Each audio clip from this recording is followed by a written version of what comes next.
वस्तुतः आप बड़े भाग्यशाली हो।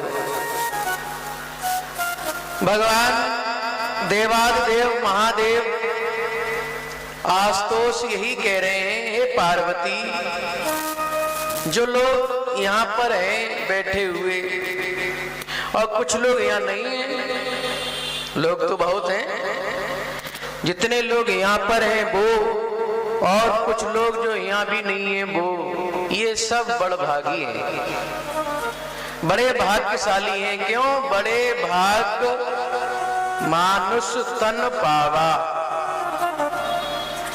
मानव का शरीर ही बड़ा भाग्यशाली है। मानसो दुर्लभो देहो देही नाम क्षण भंगुरा तत्राप दुर्लभम मन्नौ वैकुंठौ प्रिय दर्शनम। मानव का शरीर मिल जाए, मानव के शरीर के बाद क्यों कबहू की करुणा कर देही, कबहू कबहू जब भगवान कृपा करते हैं जीव के ऊपर तो मानव की योनि में भेज देते हैं। कभी कभी, रोज रोज नहीं, पता नहीं अनंत असंख्य जन्म बीत गए हमको, क्या क्या बने, और ऐसा अगर कहें कि क्या क्या न बने महाराज, तब हम भगवान की कृपा हम पर हुई एक दिन और उस परमात्मा की दृष्टि हम पर पड़ी, कबहू की कर करुणा नर देही, और भगवान ने हमें नर बना दिया, मानव का शरीर प्रदान कर दिया। तो बड़े भाग्य मानुष तन पावा, पार्वती बड़े भाग्य, और मानव का शरीर पाकर भी सत्संग मिल जाए तो क्या कहा? बोले बड़े भाग्य पाए सत्संगा, सत्संग मिल जाए तो बड़ा भाग्य, भगवान के चरणों का हमें अनुराग मिल जाए, भगवान की सेवा मिल जाए, तो हम सब सेवक अति बड़भागी, बड़भागी, परम बड़भागी और अति बड़भागी।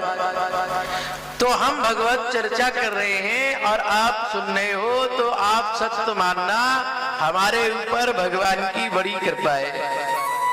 कथा में आकर भी लोग कथा नहीं सुन पाते हैं, भगवान की कथा में आ गए फिर भी भगवान की कथा में मन लग जाए, ये अति कृपा। भगवान की जब बहुत कृपा होती है तब हम अपने पैरों के द्वारा सत्संग की ओर चल के आते हैं। भगवान की सेवा, हम सब सेवक अति बड़भागी। बड़भागी कौन है? जो भगवान की सेवा करे, भगवान का अनुराग प्राप्त हो जाए, चरण अनुरागी। अच्छा, भगवान की सेवा करते करते व्यक्ति चला जाए तो बोले भगवान की सेवा करते करते, सत्संग करते करते जीवन बीत जाए और उसका जीवन पूरा हो जाए तो बोले परम बड़भागी। राम काज कारण तनु त्यागी, हरिपुर गए परम बड़भागी। राम काज कारण तन त्यागी, जिसने राम के कार्य का कार्य करते करते शरीर को त्याग दिया, वो कौन हुआ? परम बड़भागी। कौन है? रामायण में गीत, रामचरितमानस में गीधराज। गीत तो वो गति पाया जो भगवान के पिता को भी नहीं मिल पाई। राम का हाथ माथ पर पाया, भगवान की गोद पाया और भगवान का रूप पाया। तीन चीजें। कितना बड़भागी है भगवान की सेवा करते करते। बताओ, भगवान का हाथ माथ पर पाया, भगवान की गोद पाए, जो चक्रवर्ती सम्राट राजा दशरथ को भी प्राप्त नहीं हुई, और भगवान का स्वरूप पाया, चतुर्भुजी स्वरूप। भगवान ने अपना हाथों पर, अपने कर पर उसका क्रिया किया। अपने जीवन में आत्मबल, अपने धर्म का निर्वाह किया, अपने धर्म का निर्वाह। हम अपने अपने धर्म का निर्वाह कर रहे हैं कि नहीं? अपने जीवन में धर्म का निर्वाह किया उसने। आत्मबल, आत्मबल, आत्मबल जब जीवन में होगा ना, आत्मबल, तो भगवान की अनुभूति हो जाती है, भगवान की प्राप्ति हो जाती है। सुनो, भगवत चर्चा समझ में आ जाती है। भाई व्यास जी महाराज कह रहे हैं कि आपने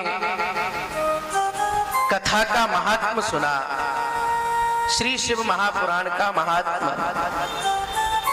शिव पुराण में 12 संगताएं हैं, परंतु समय अनुसार इस समय उपलब्ध जो संगताएं हैं वो केवल मात्र 7 हैं।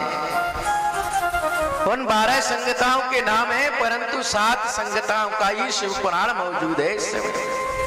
क्यों? वो छोटी कर दी गई, उनका समन्वय आपस संगताओं में कर दिया गया, ग्रंथ का परिचय दिया गया और ग्रंथ का परिचय दे रहे हैं। विद्येश्वर संगता, रुद्र संगता, उमा संगता, विनायक संगता, मात्र संगता, एकादश रुद्र संगता, कैलाश संगता, सत रुद्र संगता, कोट रुद्र संगता, सहस्त्र कोट रुद्र संगता, वायवी संगता और धर्म संगता। ये 12 संगताएं हैं, परंतु 5 नहीं है, 7 संगताओं का ही समावेश हमारे पास है इस पुराण में। ऐसी 7 संगताओं का आप पावन कथा सुन रहे हैं। कल आपने विद्येश्वर संगीता सुनी, भगवान की महिमा सुनी। शिव महापुराण में 24,000 श्लोक हैं और भगवान शंकर ही इसको गाते हैं स्वयं, और भगवान ने ही स्वयं गाया है। भगवान शंकर ही इसके वक्ता हैं और भगवान ही श्रोता हैं। महाराज पुराण के ही नहीं, समस्त ग्रंथ के कथावाचक भगवान शंकर। भगवान शंकर सृष्टि के लिए 5 कार्य करते हैं। सृष्टि का पालन, सृष्टि कैसे की जाए, मकान कैसे बने, ये संसार की रचना कैसे हो, ये पहला कार्य सृष्टि। फिर महाराज बन गई तो इसका पालन कैसे होगा? मकान बन गया परंतु उसकी देखरेख कैसे होगी? शरीर मिल गया तो इसकी पालन की भी जिम्मेदारी है।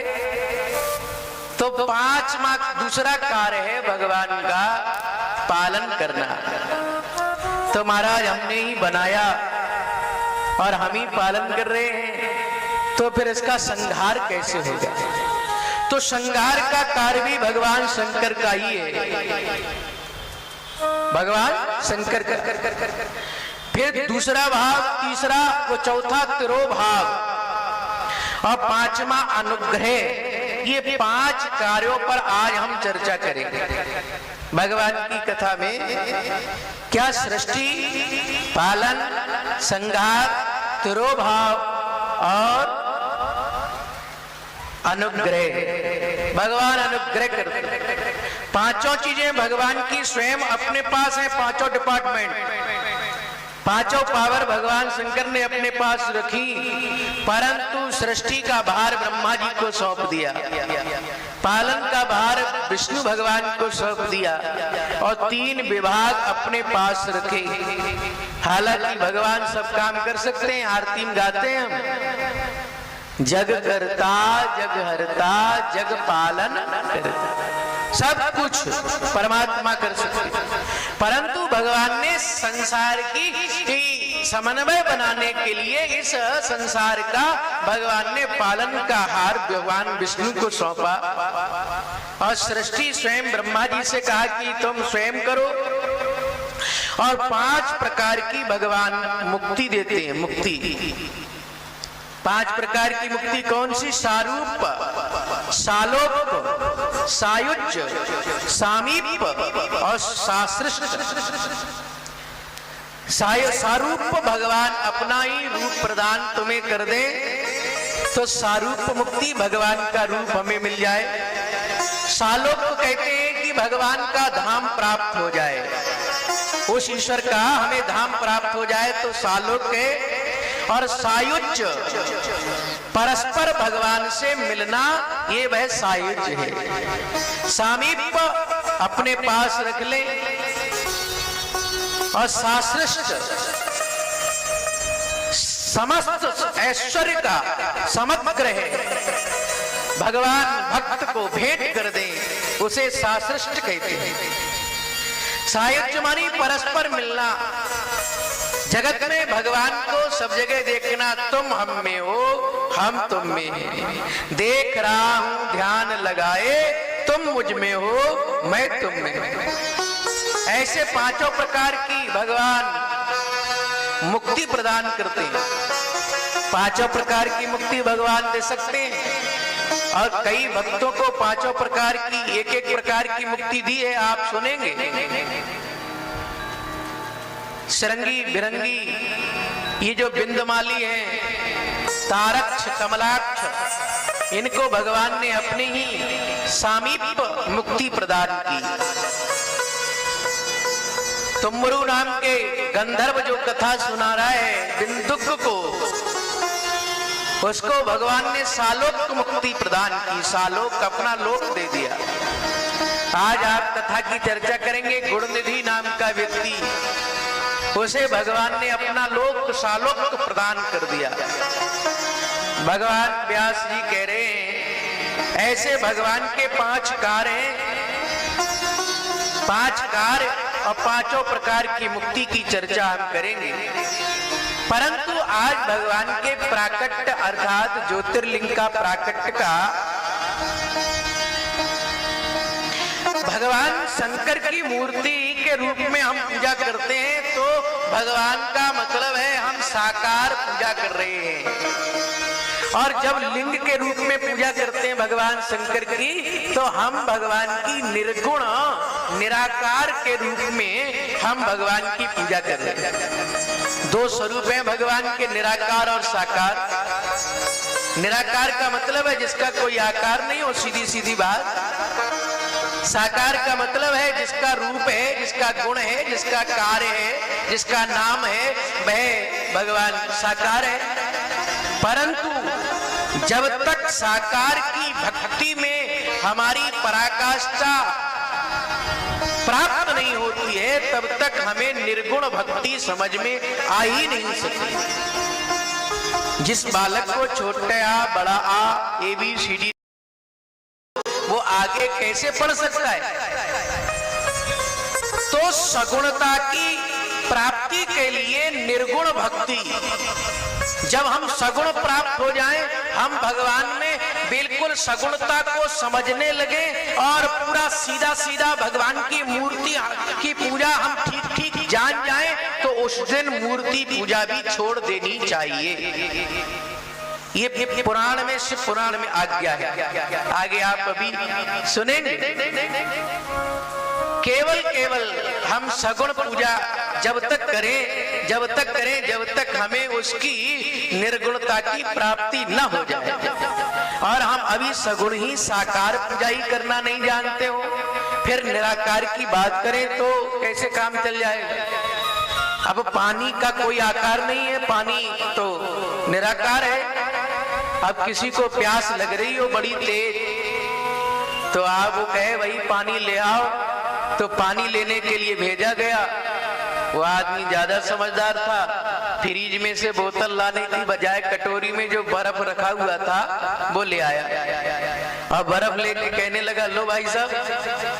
अरे महाराज हम तो तुमसे पानी मांग रहे थे। अरे बोले ये भी तो पानी है, अभी अभी थोड़ी देर पहले पानी रखा था, अब वो बर्फ बन गया है, तो ये भी पानी ही है जो बर्फ बन गया है।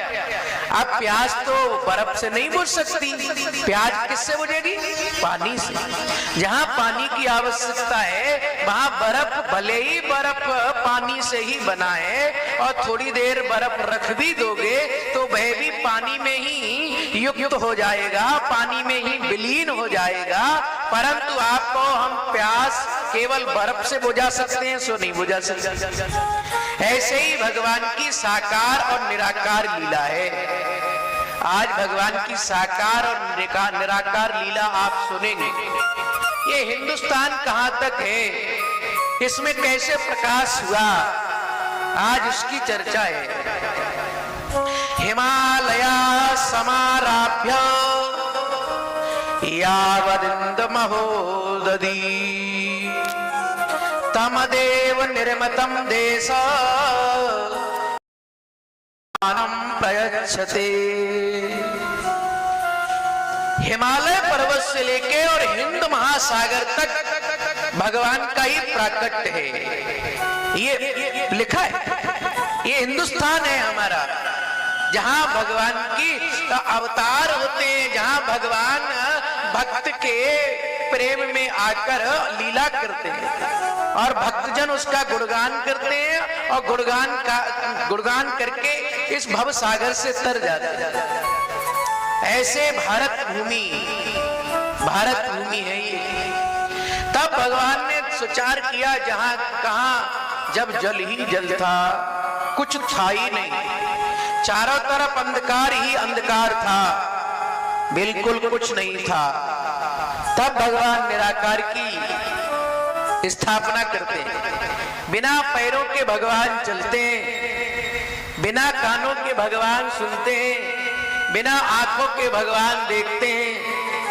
इस संसार में जब प्रलय का समय हो गया था, सुनो ध्यान से, प्रलय मानी सब कुछ, तारे, चंद्रमा, सूर्य, पृथ्वी, सब कुछ मानो भगवान में ही लीन हो जाए और पूरी पृथ्वी पर जल ही जल था, कुछ था ही नहीं। तब भगवान ने एक सहु बहुश्यामी, एक से बहुत होने की इच्छा प्रकट की और भगवान ने विचार किया, चलो चलो चलते हैं, तो हम कुछ ना कुछ संसार में साकार लीला करेंगे। उस समय भगवान कैसे कर रहा है लीला कि बिन पग चलया सुनया बिन काना, बिन पग चले सुने बिन काना, बिन पग चलया